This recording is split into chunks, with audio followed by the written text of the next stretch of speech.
It's another world of opportunity, and to encourage you to learn more. I cannot teach you, of course, everything that there is to know about high-performance computing in an hour and a half or thereabouts. Number one, because I don't know everything about high-performance computing, and it's a giant world all by itself. And two, that's just not enough time. But what I can do, I think, is to tantalize you into knowing enough about this to say, well, I want to know more. Or maybe some of you say, that's not for me. But most of the people who do this kind of stuff, or really into GIS, will find this really, really neat stuff. Okay? For those of you who are on campus or can make it to the GIS Day event tomorrow, we have Dr. Yan Liu coming in from the Supercomputing Center at the University of Illinois, Urbana-Champaign, home of Blue Waters. He'll be doing a live Cyber GIS demo, connecting up to their supercomputer over there, doing Cyber GIS processing live, so to speak, in Room B. So it's a great opportunity for folks to see this stuff in action. Some terminology up front. Every week we kind of do this kind of stuff. There's so much terminology, acronyms in this world that we work in. I need to set this up straight. So this alphabet soup, supercomputing. HPC is high performance computing or computers. HTC, high throughput computing or computers. And CI is cyber infrastructure. While there's little nuances of differences between each of those, they're almost used interchangeably. So for the purposes of this presentation, we will use each of those terms more or less as synonyms, primarily talking about supercomputing and HPC as a part of the overall CI, cyber infrastructure. I'd like to give some acknowledgements here. Much of the material that I'm presenting here I borrowed from Henry Neiman at Oklahoma University and the OSCER. That's the Oklahoma Supercomputing Education and Research Center over there. I believe that's what OSCER stands for. I think I got it right. Henry was here with some of his folks in the summer, did a high-performance computing, supercomputing workshop, week-long, well, 6-day workshop right here at ISU. People all over the nation came in for that one. And so some of the material that I'm showing here is taken from his presentations. I acknowledge that. So what is supercomputing? Supercomputing, or HPC, HTC, CI, we can just say, is what we would consider the biggest, fastest computing right this minute, right now. The supercomputers of years ago, we would laugh at today. Oh, we got more power on our desktop, right? Likewise, a supercomputer is one of the biggest, fastest computers right this minute. So it's very temporally sensitive, time sensitive. So the definition, of course, of supercomputing, what constitutes a supercomputer, is then constantly changing. The bar is being raised all the time. A rule of thumb is that a supercomputer is typically about 100 times as powerful as a PC, even 100 times as powerful as a large server, Windows-based server, let's say. The fastest supercomputer and Moore's law, right? Moore's law, for those, we're getting into computer science, and we're not going to dig too much into this, but Moore's law says that the speed of a computer measured in what's called gigaflops, flops, another fun word to say, is floating point operations per second.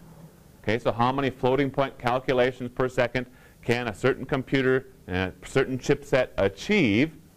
In 1992, we were down in the range of, maybe that's 1993, what does it look like? About maybe 75 gigaflops per second. And that was really where we were at. 2010, 2011, we're at about 100,000, right, is the estimate. But what you have seen there is that the fastest supercomputers in the world are actually exceeding what is what was hypothesized by Moore's law. Okay, So because our technology is advancing at such a rate, world technology, it's actually outpacing Moore's law and the predicted speed of the fastest computers in the world. So what is supercomputing all about? Well, it's about size and speed. They're compared to your little laptop or even a PC. Far larger, far faster. Let's talk about size. So there's many problems that are very interesting to scientists and engineers that cannot fit on a PC. This can't happen. Usually, this is because they need more than a few gigabytes of RAM and more than a few hundred gigabytes of disk space.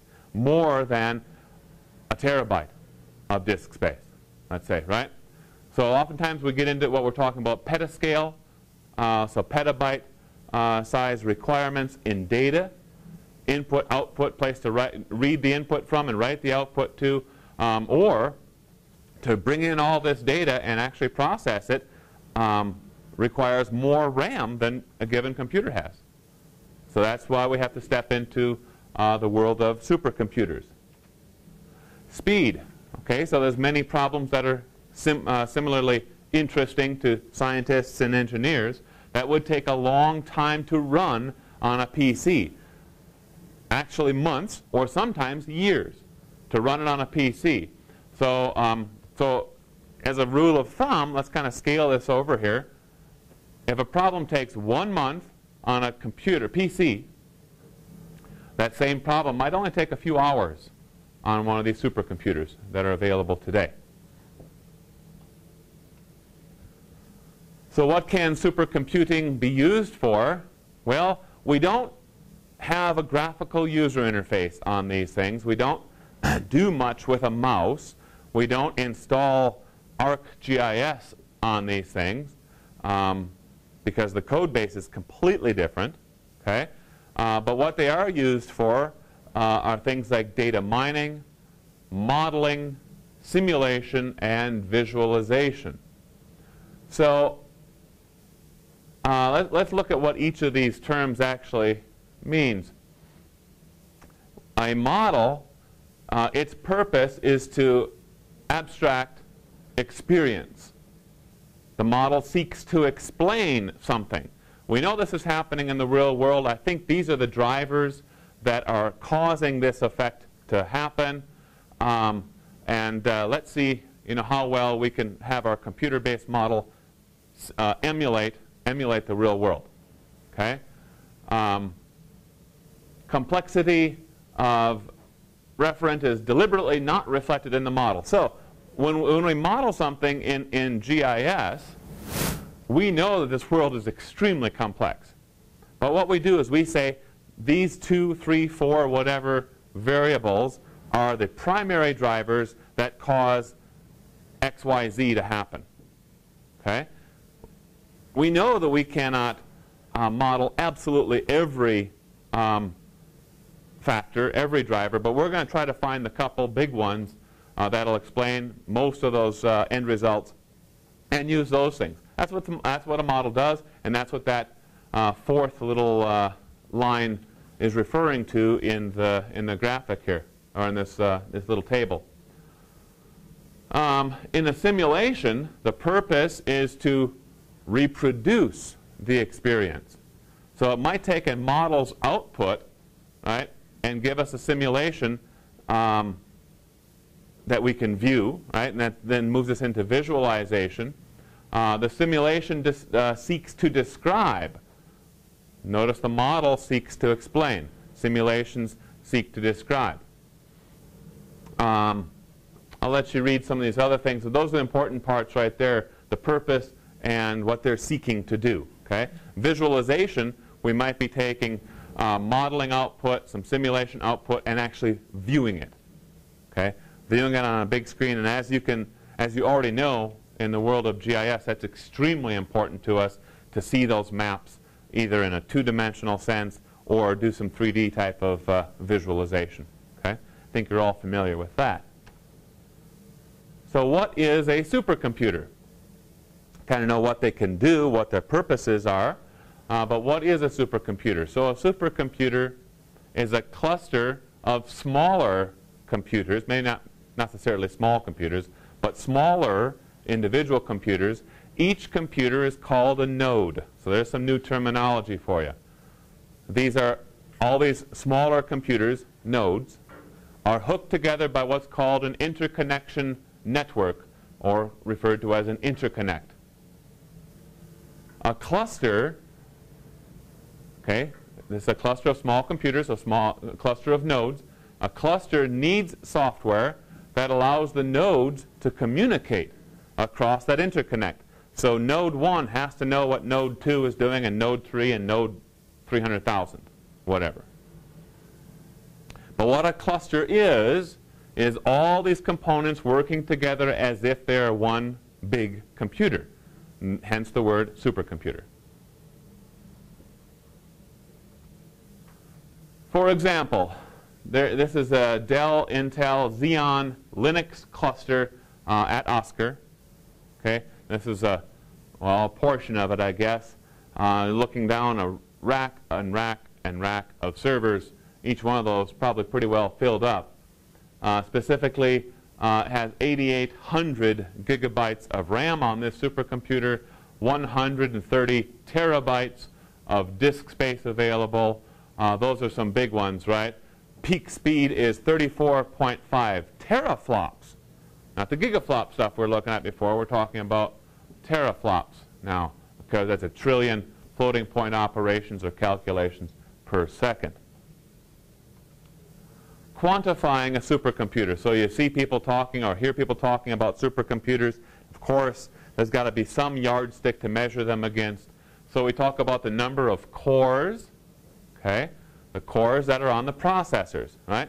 So how many cores are on your PC, your workstation? Well, a lot of them, believe in here, these are all quad cores. So you've got 4 cores.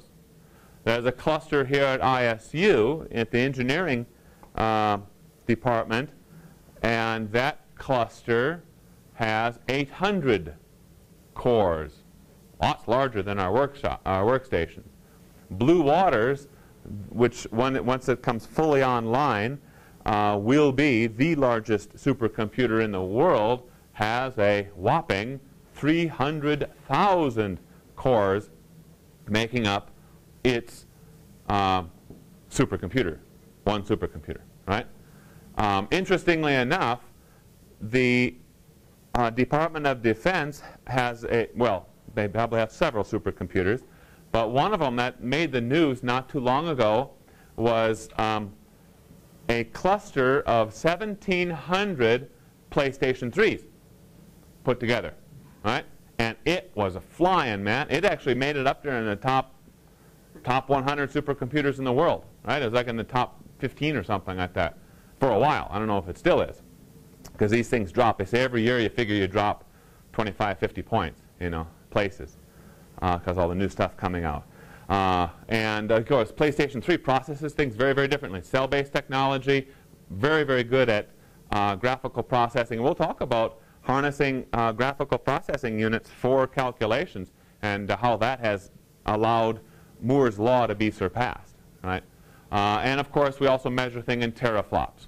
So number of cores in teraflops, that's typically the first bunch of numbers that you'll hear when we're talking about supercomputers. Yes? Any guess on the cost? I believe Blue Waters was somewhere over $30 million, somewhere in that range. And I think it went way above that even. Originally it was budgeted about $30 million.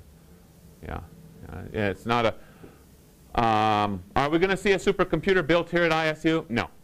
No, I don't think so. Right?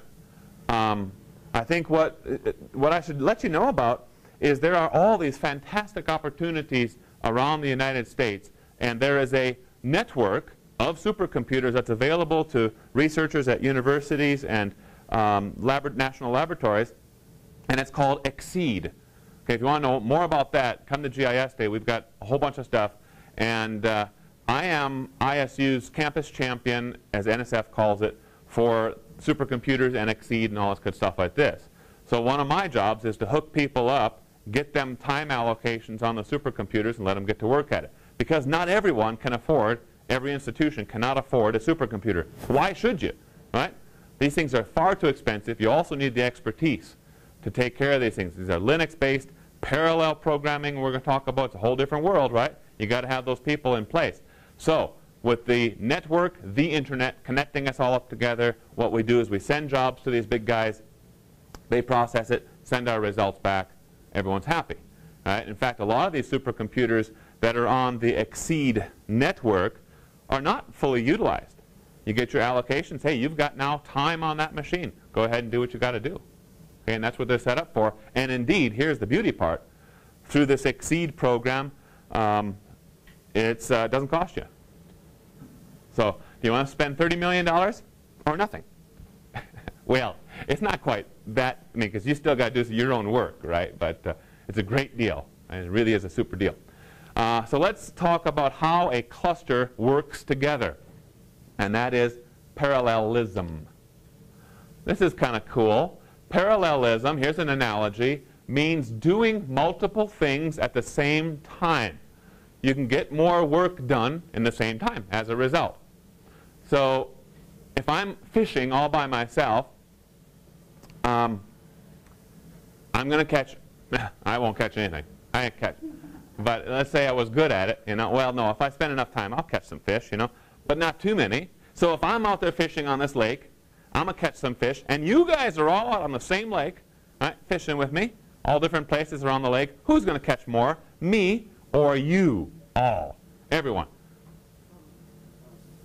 Okay, it's almost a guarantee, right? Especially when you're up against me. Okay? You guys are going to catch more fish than me.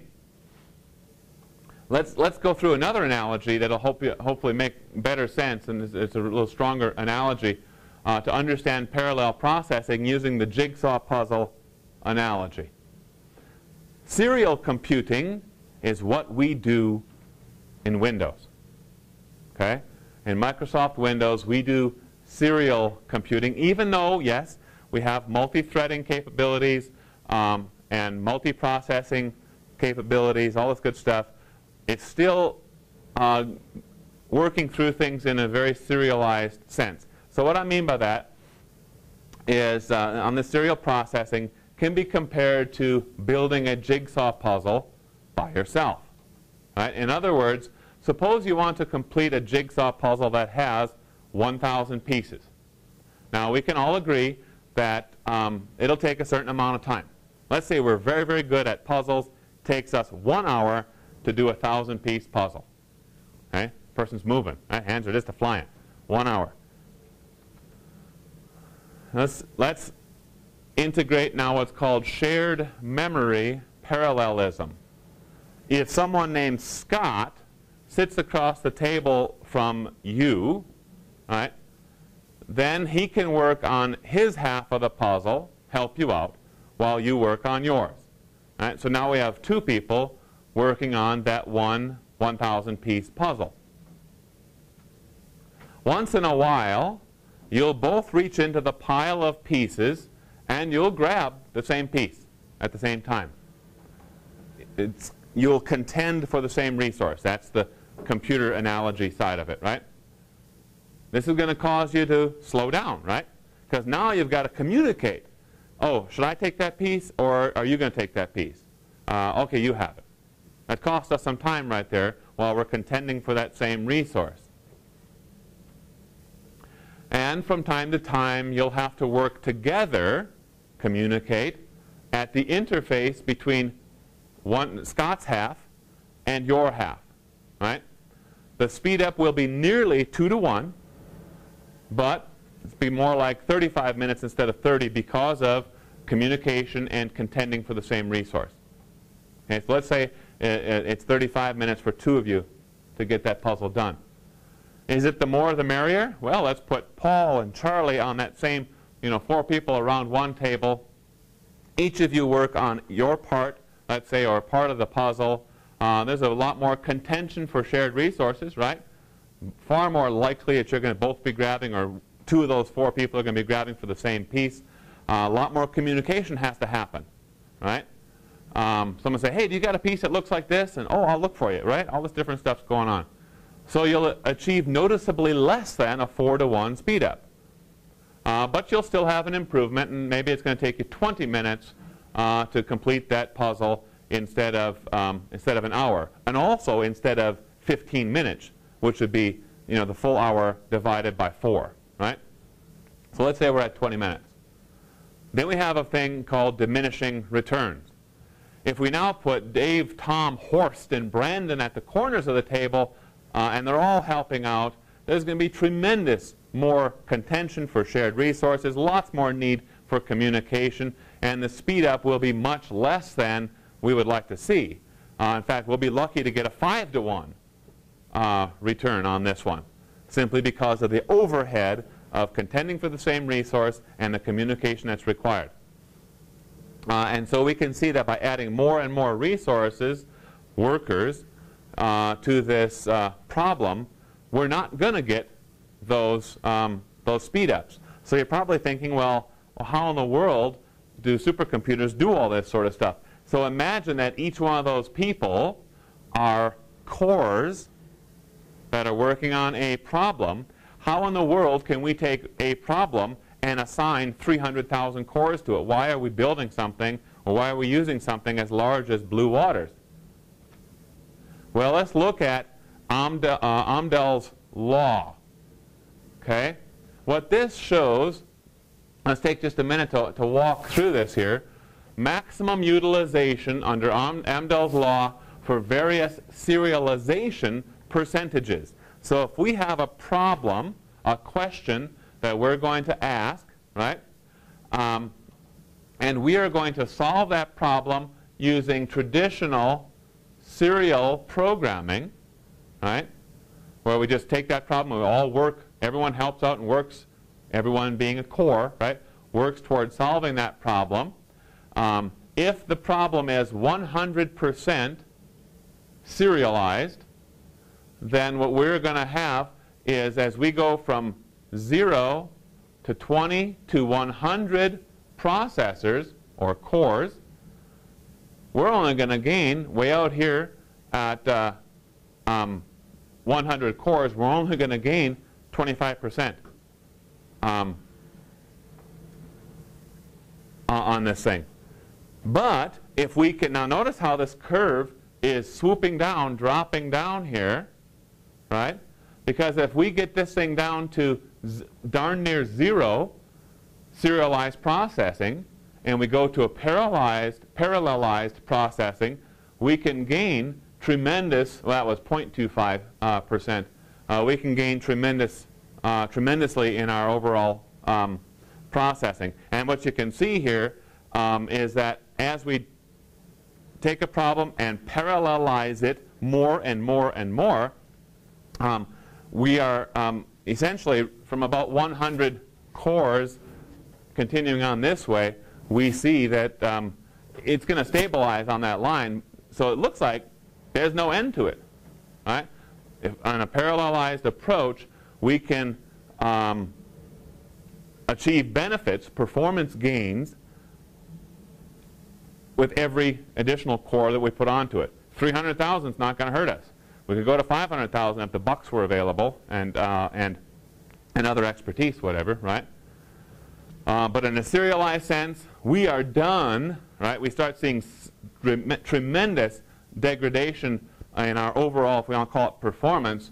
Once we get, if it's 100% serialized, by the way, we don't gain that much even after we get to, we're seeing serious losses even after 20 cores on this thing. So that's why a lot of these PCs haven't gone much beyond quad cores or a couple processors each having quad cores.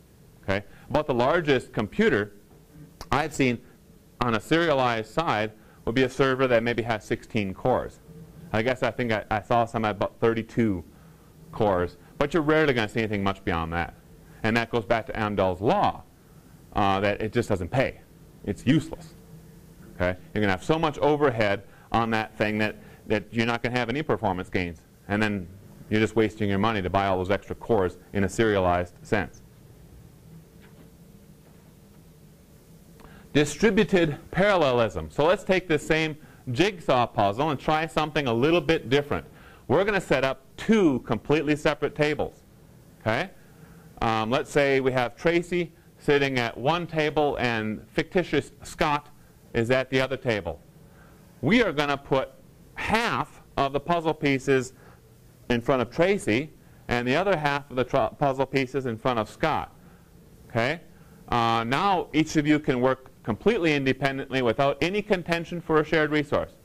The only thing you're going to have is at the end you're going to have a communication load that's going to be much higher because you need the ability to split up the puzzle appropriately, right? So decompose the problem and to put those two interfaces back together, right? Your half of the puzzle and Scott's half of the puzzle.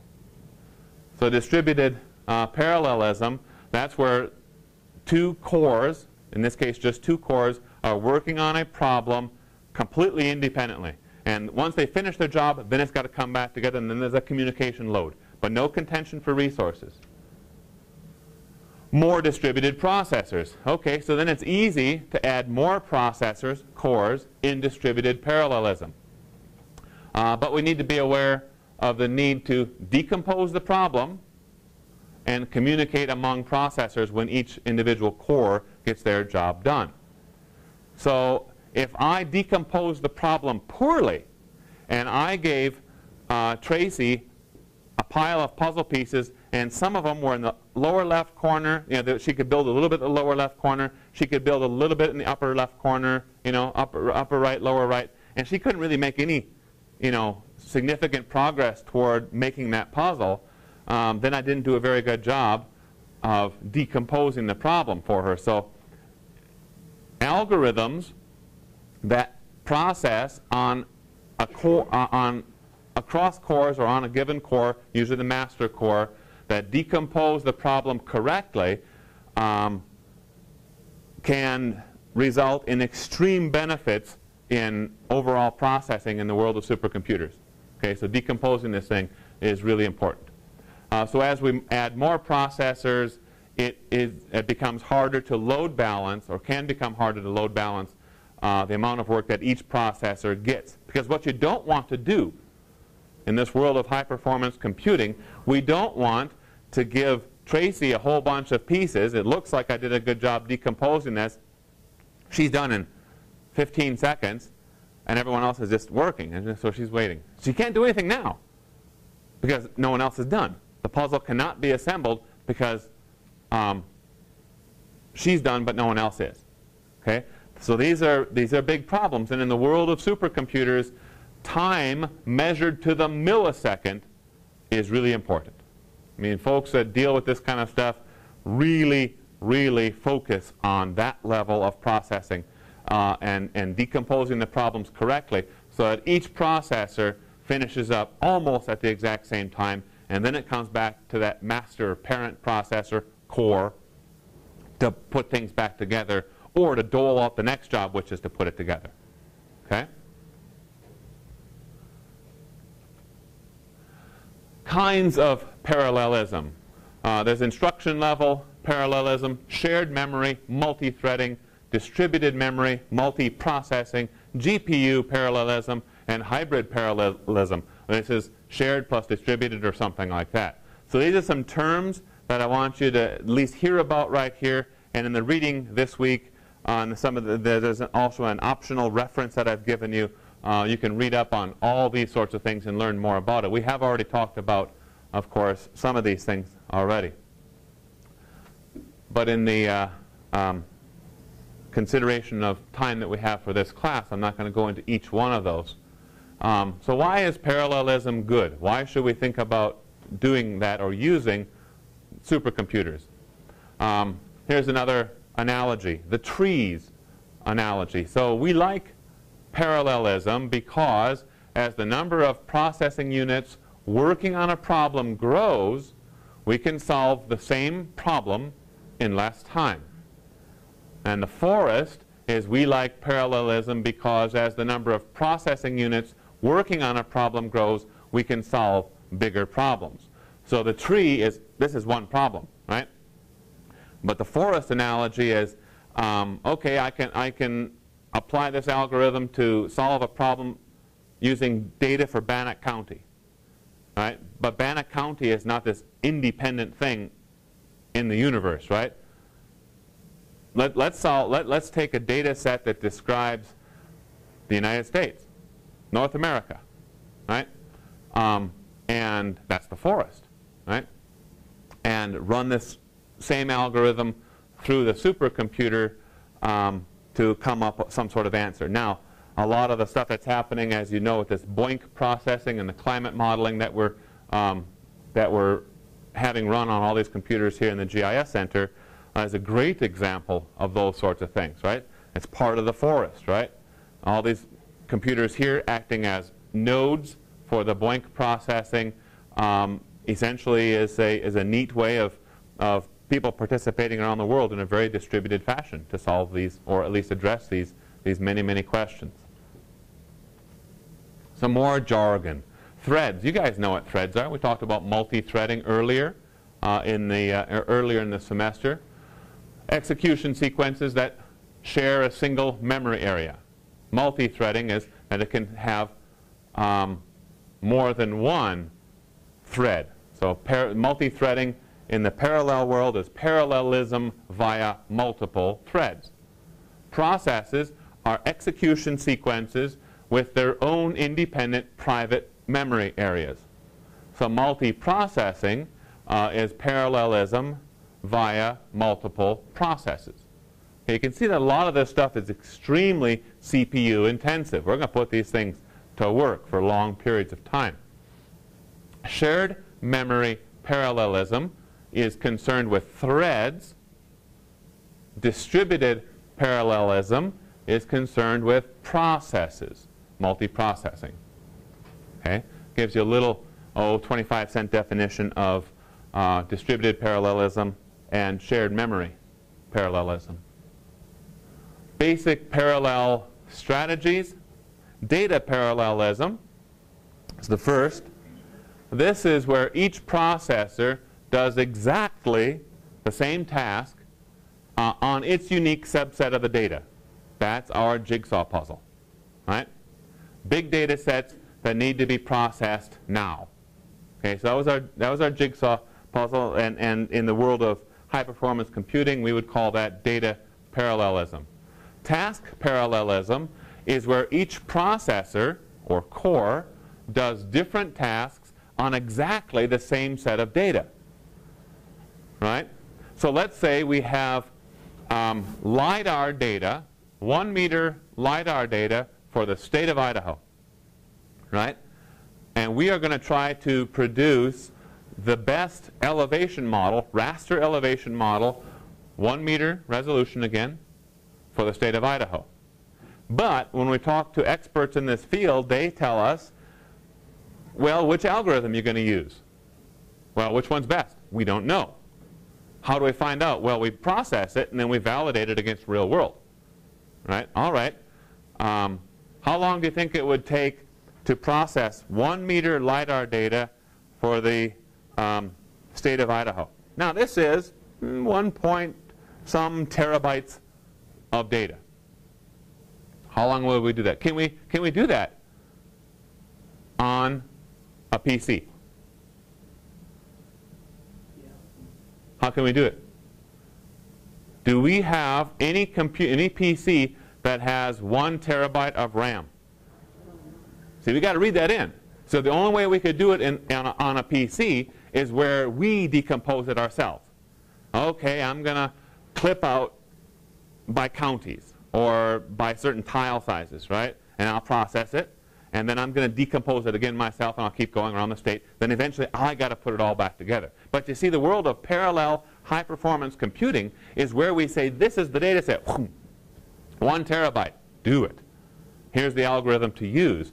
The algorithms and the computer programs that are on the supercomputers, and oftentimes they are written by the person who is pushing all the buttons, first decomposes the problem, how it should be dealt with, and then sends it out, well, uses the queuing systems with MPI and OpenMPI and all this good stuff to send it out amongst all the cores that you're allowed to process over, get the job done, the whole job comes back to you, right? So we still don't know which is the best algorithm, right? So maybe what we say is, okay, Nancy tells me that there are 5 good algorithms. Maybe she tells me there's 5 good algorithms and we don't know which one's the best. Okay, send up the data set, send up those 5 algorithms. We may have to tweak those algorithms. Well, we would have to make sure that the algorithms were written in a parallelized code. Okay, we take serial code and convert it to parallelized code, and then we submit the job through MPI, OpenMPI, this little, well, not too little, software code. Away it goes. We can watch our job as it processes. It's all black box. Okay, it's this command prompt type of stuff. And then, of course, all of our data comes back to us. We validate and we say, hey, we found out that algorithm 3 was the best. It produced the best results for us. Okay. Sometimes what we're looking for is we know each one of the algorithms is going to produce accurate answers. But which one processes fastest? Okay, so if we can lose 50% of the time, 50% performance gain by tweaking this algorithm is simply better than that one, well then we know what we're going to do in the future. Okay, Iowa, if I understand right, talking to some folks about a year ago, they had received LiDAR data, I believe it was 5-meter LiDAR data for the state of Iowa, and they had been processing it on workstations for I think over a year, and they were not done. You know, they were decomposing it, you know, and all this good stuff like this. It's a tremendous amount of work, right? So here's a great job for supercomputing. So that's task parallelism, which algorithm is best, and sometimes they're hybridized, right? We're gonna connect these two together. We're gonna do some data parallelism as well as task parallelism. Okay, and you can see how that would work in that little LiDAR type of example. Here's another example. This is called embarrassingly parallel. You'll hear this term when you're reading about high-performance computers, supercomputers. So an application, a given job, is known as embarrassingly parallel if its parallel implementation, 1, can straightforwardly be broken up into equal amounts of work per processor and has minimal parallel overhead. In other words, communication among processors. So if all we want to do is give the same data set to X number of different cores and have it processed with different algorithms, different ways of computing the final answer, that's embarrassingly parallel because this core does not have to talk to this core at all. It's just chugging away at its chunk of data, and that is it. Okay? This FYI, embarrassingly parallel applications are sometimes also known as loosely coupled applications. Okay? They never talk to one another. All they do is they process all their stuff, the output is written, and the end user would look at, you know, the output, the final results, and make their decision in their own head. Embarrassingly parallel or loosely coupled. Monte Carlo methods are ways of simulating or calculating actual phenomena based on randomness, right? So in GIS, we use Monte Carlo simulations to calculate error propagation effects.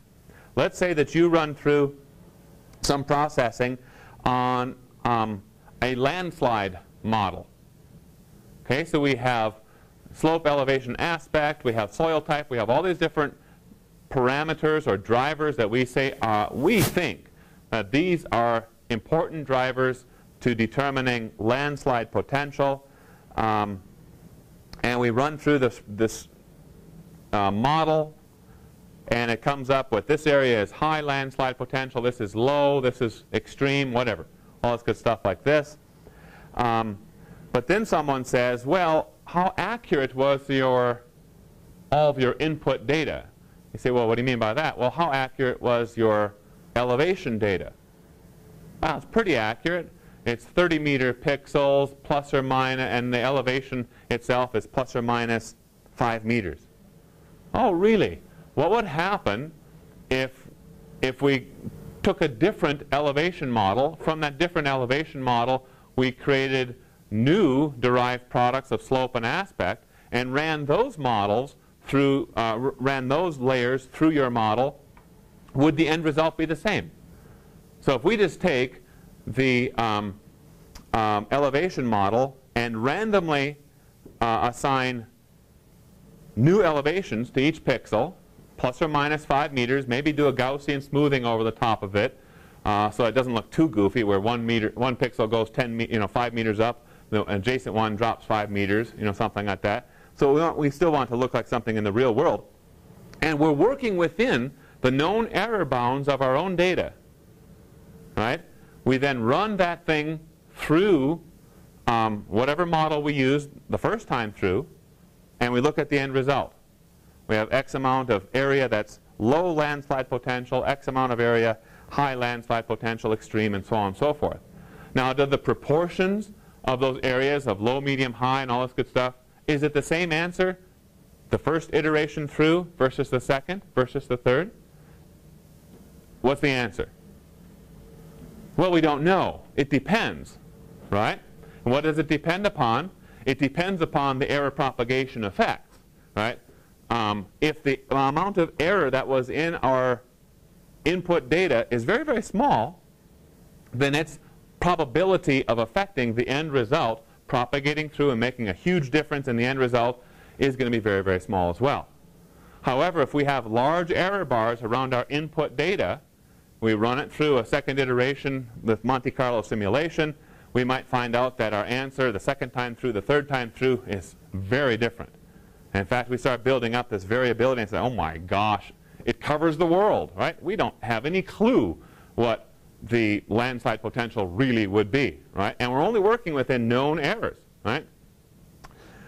But how long is it going to take you to do that?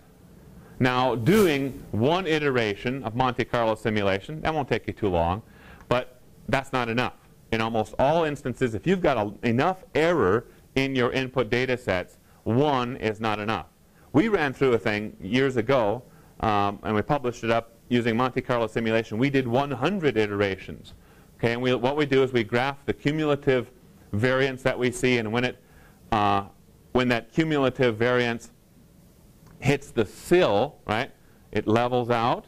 If we graph that, once it hits that sill and the cumulative variance really levels out, 95% of the variance has been calculated for, we know we have done enough iterations. One of our models we were running through, though, never did level out, and by extrapolating forward, we would have needed nearly 700 iterations, and we were not about to do I told the reviewers, I said, we are not going to do 700 iterations on our PC workstations. Had we access to a supercomputer, it's like, oh yeah, 700, I'll just do it, give me 700, and that's it, right? And there's nothing to it. So here is another great example of using supercomputing, for GIS, is to do very, very quickly, very iterative tasks. And this, again, would be embarrassingly parallel, right? Same data set, right? All I want you to do is I'm going to tweak things a little bit, maybe some input parameters or whatever, run it through again, okay? Or a very, very similar data set, okay, with some error bars built into it or whatever. That makes sense? How that works? You see the application for GIS? By the way, when we did 100 iterations, we did it with batch processing, and I called her the queen of batch processing. She was good. Jackie Langeal was her name. She would set up a job in Idrisi, start it running on Friday, make sure it's running, watch it for a while. Yeah, everything's going just fine. Let her go, and she sometimes would have it run until the next Wednesday, just going and going. But look at all the time. And that wasn't 100 iterations. She might set up, 30 iterations just to let it go, and then she'd have to do something else to that, end result, and do some more here. It took us weeks and weeks of processing that to get 100 iterations done. And it probably would have taken us, maybe an hour, maybe half an hour to get it done on one of these supercomputers.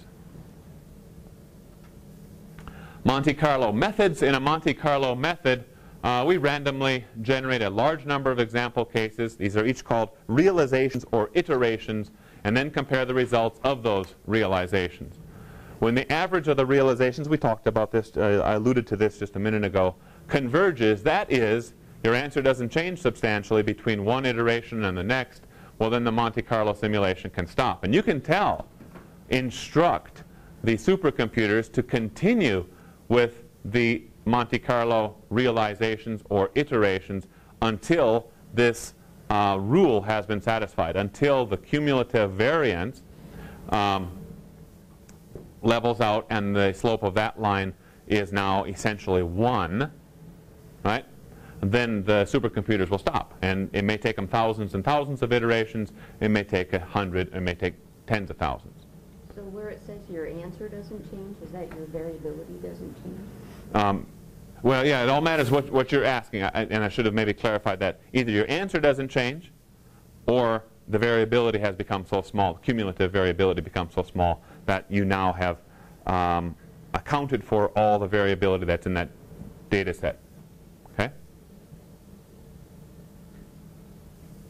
When the residuals among the realizations is small, your model can be considered reliable. Okay? So residuals goes back to, again, our variance off of and difference between this run and what was expected, or the average run. Back to embarrassingly parallel. We can say in most cases Monte Carlo simulations are embarrassingly parallel because each realization is independent of all other realizations. And that's the term that's used, realization is the term that's used in supercomputing. Oftentimes we would say in the serialized world that it's an iteration. That is, if you're going to run 1,000,000 realizations, you can straightforwardly break the simulation into roughly 1,000,000 divided by np, which is the number of processors, chunks, with one chunk given to each processor or core, same term there. And the only parallel overhead communication comes from tracking the average. If you care about the average, if you say keep going until the average equals this or something, okay, until it levels out. Everyone with me? We okay? Cool. Okay, a quiz. Is this an example of data parallelism, what we just talked about, or task parallelism? Whoops. I want to stay right here. I thought I had. What we just talked about. That whole process of, let's say, the landslide modeling. Is that an example of data parallelism or task parallelism? And you can flip back and look at the definitions of each of those.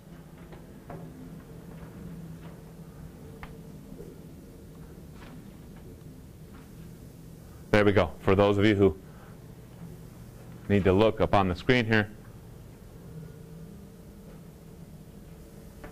Our landslide model, Monte Carlo simulation, is that data parallelism or task parallelism? What was that? Did someone say data parallelism? So you say we're saying data parallelism because each processor does exactly the same task on its unique subset of the data. Why is this a unique? Does each processor have a unique subset of the data?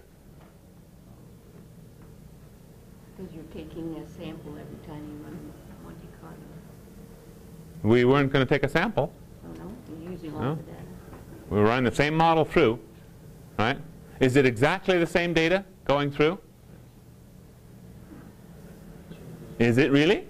I thought we said we were going to take that elevation model and apply known error to it, create a new elevation model to it. From that elevation model, we would produce an output slope and aspect model, and those new things would run through this landslide potential model. So the data is different in each iteration or realization. But each processor is actually working on the full set of data for the entire study area. Right? So what is it? Data parallelism or task parallelism or something else?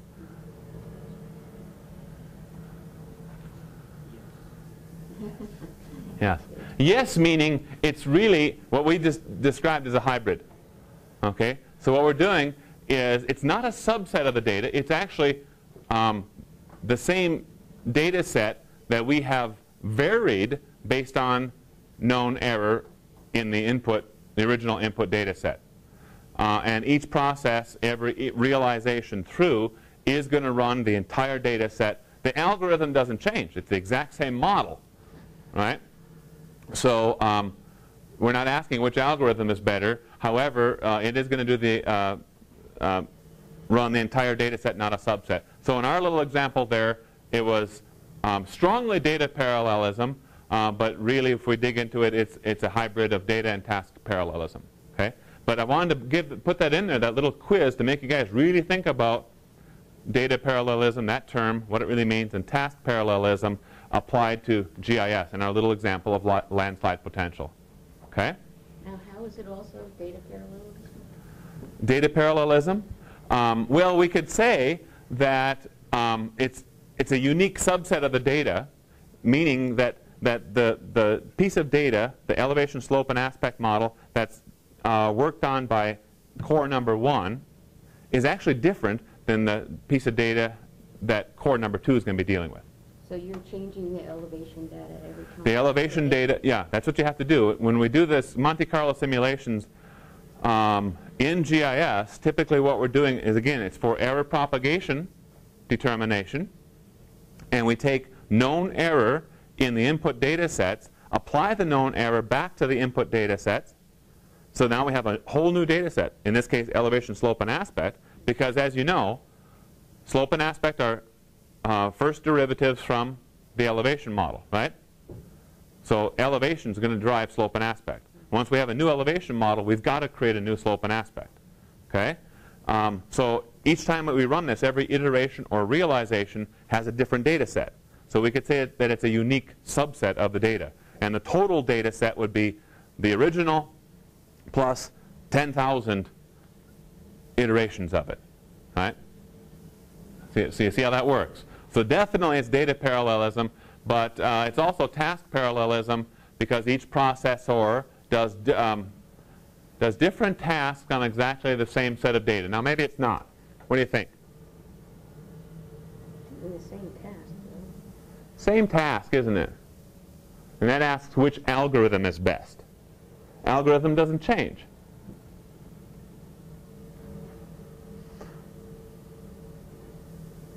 And I'm actually thinking that we should, in our little example, because I made up that example as we went through, that we're truly data parallel.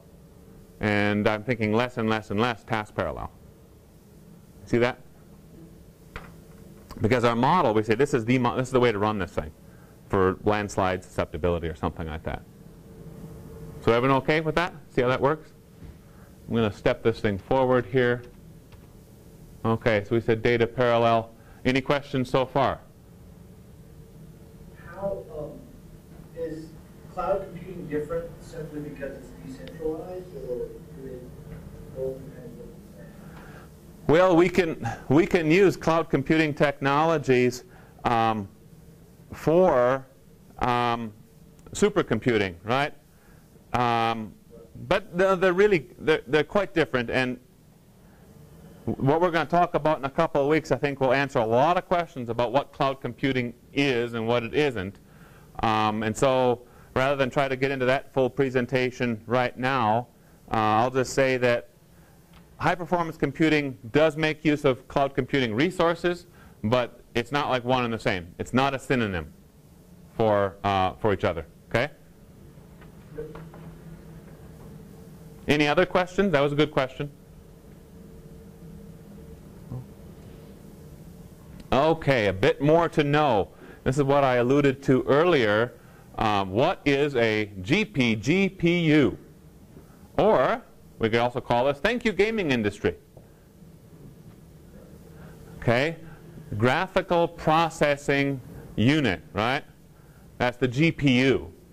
A GPU is an accelerator. No, not this, right? The accelerator gas pedal on your car. In high-performance computing, an accelerator is hardware whose role it is to speed up some aspect of the computing workload. In the olden days, right, in the 1980s, PCs, and I remember this, sometimes had a floating point accelerator called the math coprocessor, right?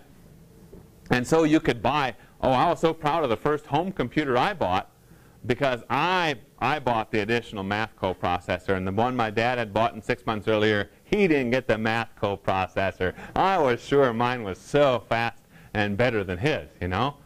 Same idea, right? Let's just make this work a little bit faster by doling out specific jobs that happen frequently enough to a certain part or a certain piece of hardware that's put onto that motherboard to help us out. Okay? And one of the first, again, was that math coprocessor. Why accelerators are good? So here's the good, the bad, and the ugly, right? Well, they're good because they make your code run faster. Make it run faster. Why accelerators are bad? Well, because they are expensive, or they were. They're harder to program. Okay, so we said that when you have an algorithm that processes LiDAR data, let's say, or some sort of geospatial model, and you take a look at that code that you wrote or you worked on, that code, that if it's going to run on a PC, that code is considered a serialized code. It's designed to run on this machine where you have the central processing unit, the CPU, is in charge of everything, will dole out little tasks, maybe if it's well multi-threaded, right? But that's as far as it's going to go, right? If you want to have that code run in parallel, you've got to parallelize that code. And it's not too hard. Sometimes it's taking that serialized code and first of all, it's going to be written in C or Fortran, not C++ or C#. I'm talking C or Fortran. And you've got to rewrite it. And sometimes it's only adding a few lines of code, typically in the for next loops, when you have some repetitive processing going on. Instead of it all happening on one CPU, it's sent out to all these different available cores. Well, that parallelizes it. But when you do that, nothing is going to go out from the cores out to the graphical processing unit because it doesn't know about it. You never told it to do that. So then we have to use an additional piece of software that's called CUDA if we're using NVIDIA graphical processing units to send that code out to the GPUs. If we're using ATI GPUs, well, we have to use a different program that does it. What happens, though, when we're doing this is we're starting to take that piece of code and removing its physical independence. Remember what physical independence is? Talked about it a long time ago in this semester. Physical independence. Well, it kind of is related to this last bullet here. Your code may not be portable to other accelerators, so the labor that you invest in programming may have a very short life. Physical independence we talked about with databases a long time ago, and we said that when the world of mainframes and those old databases that were not, first of all, ODBC compliant, that didn't even exist, they were physically dependent, meaning all the code, the database itself, had to sit on this machine. Right? We wrote the operating system, we did this, and that's simply how it's going to be. If you want to change to a new machine, you just can't, back up this one and restore it over here. You've got to pay some company enormous amounts of money to reprogram it for this next generation. That was the whole problem with the Y2K. Because so much stuff was sitting there, and those old machines could not deal with the year 2000 as a number. Their date codes were up to 1999, and that was it. Okay? That was all the problem. Really tied back to physical dependence. Now, if we're doing this sort of stuff, we have got to realize we are getting into physical dependence again. And if you are running your code today on a GPU type of supercomputer that's using NVIDIA, and then next time that you run this thing, your allocation is for a different supercomputer that has ATI or some other sort of silicon graphics GPUs, your code's not going to work. Guarantee it. You've got to recode that thing again. So that's definitely a bad. Maybe it's an ugly as well.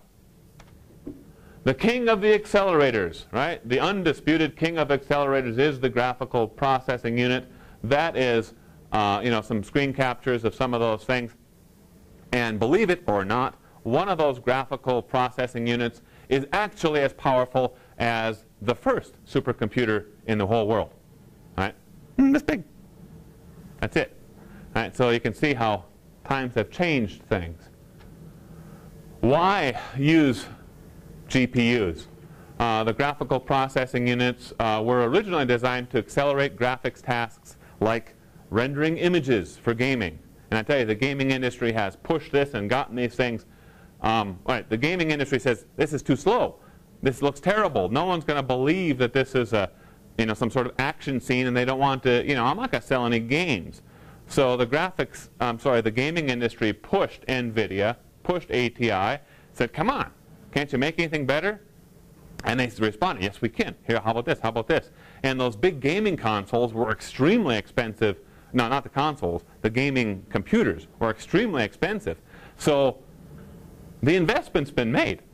Right? Those GPUs today are crazy fast compared to our CPUs. They're completely different architecture, the way that everything is dealt with.